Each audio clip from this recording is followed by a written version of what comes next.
But while I was in Chicago, I attended a conference sponsored by the MacArthur Foundation. It's a $6 billion, with a B, $6 billion in assets, left-wing foundation, on the subject of the International Criminal Court and whether we could see this treaty to establish the court ratified by the U.S. Senate anytime soon.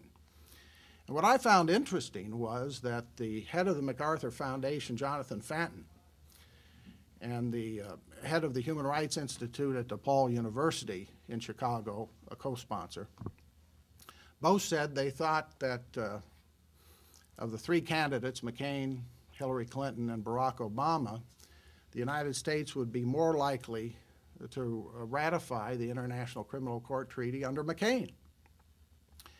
And one of these people told me it would be almost like Nixon goes to China, in the sense that McCain is the guy who would get us into this court, whereas Hillary and Barack couldn't pull it off. Mm-hmm. McCain is on record in support of the International Criminal Court. Obama and Mrs. Clinton have been somewhat ambiguous, conflicting in their statements. So he's already on the record in favor of ratifying a treaty to establish a court that would be able to put Americans in foreign jails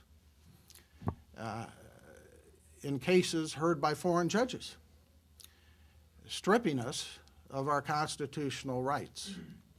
There is no right to trial by jury in front of the International Criminal Court, which of course is a right guaranteed to us by the U.S. Constitution. So I would like to see the major media devote some attention to the views of these candidates on some of these international issues. I just want to mention, in that context, I discovered that the McCain campaign put forward as their spokesman on international legal issues a woman named Ruth Wedgwood.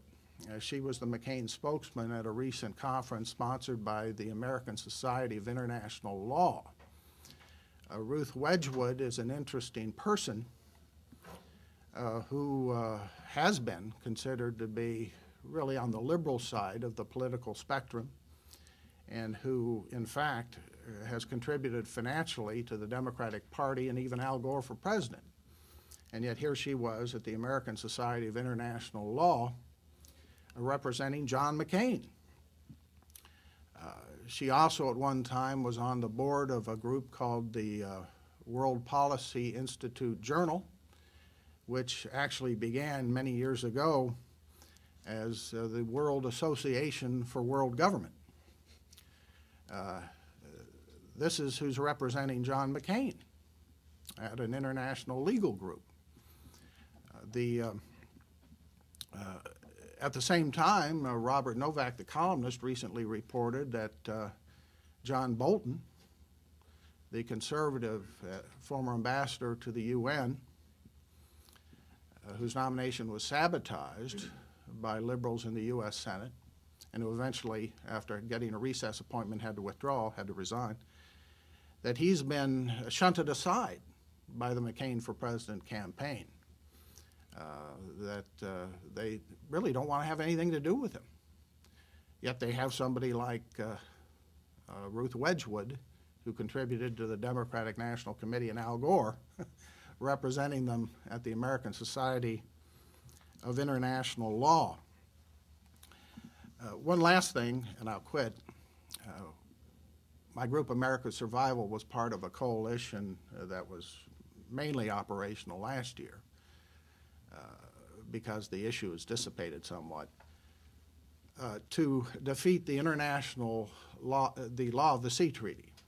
I won't go into details about how this turns over oil, gas, and minerals in the seas and the oceans to the UN, but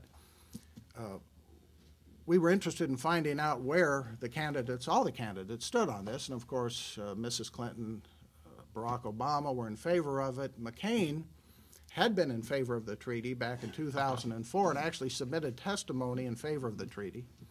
Very dangerous measure. But when he began running for president last year, he told a group of conservative bloggers that he really had some serious problems with that treaty, and he didn't think he could vote to ratify it. Well, that was interesting. sure that's a concrete example of a flip-flop. But then after that, after he told the conservatives that, yeah, I'm with you, I'm against this treaty, his office in the Senate was sending out letters to constituents saying that, well, he really did favor it, and he's been in favor of it all along. Subsequently, the coalition of which I was a part sent a letter to Senator McCain saying, in view of these flip-flops from support to opposition to support, could you straighten us out? Could you give us an answer on the record whether you're in favor of this treaty or not? And that letter, I think, was sent about 3 months ago, and we're still waiting on a response. We haven't gotten a response back. So, you know, this is one of the issues that people may think, law of the sea treaty, well, you know, that's not that important. Well, it is important to millions of people because it involves the sovereignty of the United States. It involves access to oil, gas, and minerals, which we need for our economy.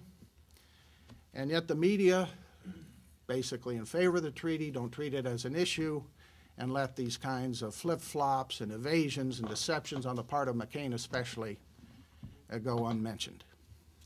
We need better from the media on these and many more issues. Thank you.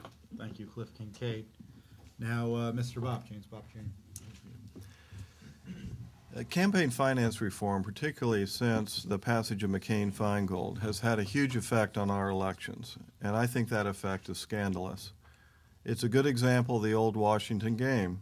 Fat cats passing major legislation to feather their own nest, incumbents trying to protect themselves in their own re-election by manipulating the law and government agencies, politicians using the law to seek partisan political advantage and to screw their opponents.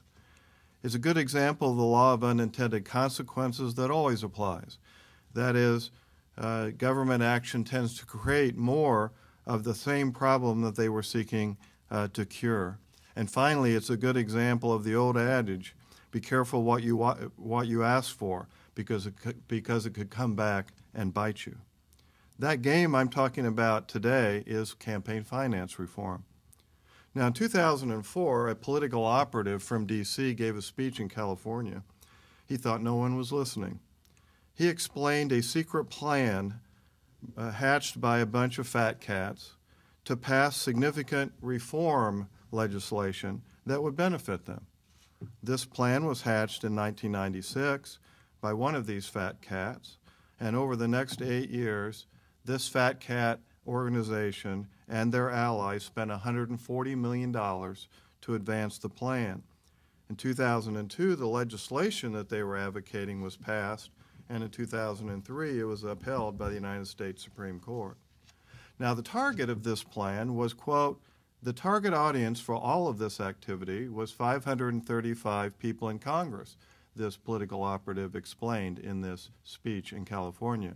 Quote, the idea was to create an impression that a mass movement was afoot, that everywhere Congress looked, in academic institutions, in the business community or religious groups and ethnic groups, everywhere, people were talking about reform, end of quote. And the plan was secret, as this political operative would explain, quote, having been on the Hill, I knew that if Congress thought this was a fat cat effort, it would be worthless. I'd be spending $20 million throwing it down the drain. So in order, in essence, to convey the impression that this was something coming naturally from outside the Beltway, I felt it was best that the fat cats stayed in the background. Well, there were three key elements of this plan, he explained in the speech. First was an expansive agenda through incremental reforms, that is, passage of legislation. Two, to pay for a handful of experts all over the country using fat cat money. And three, to create fake business, minority, and religious groups to pound the table for reform.